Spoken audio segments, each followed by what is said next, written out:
বন্ধুরা, আমি বন্দনা আবারও চলে এসেছি তোমাদের সামনে দুটো ব্লাউজ নিয়ে। আর কি বলবো, বলার মতন নেই। এত তাড়াতাড়ির মধ্যে ব্লাউজ কাস্টমার নিয়ে এসেছে, নাও করতে পারছি না, আমাকে করে দিতে হয়েছে। কিন্তু এরকম সময় না দিলে আমাদের খুবই অসুবিধা হয়ে যায়। এই যে এখানে দেখছো, এই গলার মধ্যে পিছনে যে আছে দুটো শু বোতাম দিয়েছি, নিচে বাঁধা সিস্টেম, পিছনে খোলা সিস্টেম আছে। সামনেও আমি এই গলাটা সামনেও এইভাবেই গলা, সিম্পল গলা দিয়েছি। আমার কাছে অত আর টাইম ছিল না, কাস্টমার আমাকে সামনের গলায় কিছু বলেনি। তো এখানেও সামনের দিকেও যে আছে হুক সিস্টেম আছে। আর এইখানে ব্লাউজ কলসি গলা দিয়েছি, আর এখানে ফিতা বাঁধানো।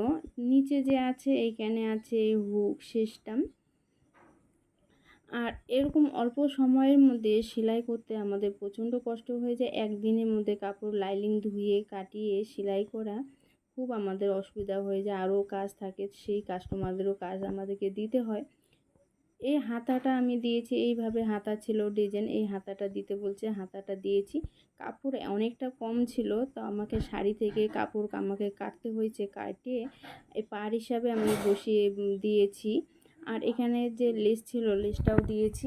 তো কীরকম হয়েছে ব্লাউজটা অবশ্যই জানাবে অল্প সময়ের মধ্যে। আর এই শাড়ি যদি ব্লাউজ যদি ভালো হয়, তো শাড়ি অবশ্যই সুন্দর ফুটে। তো আমার এই ব্লাউজগুলো কীরকম হয়েছে, কোনটা বেশি ভালো লেগেছে, অবশ্যই তোমাদেরকে সেটা আমাকে জানাবে।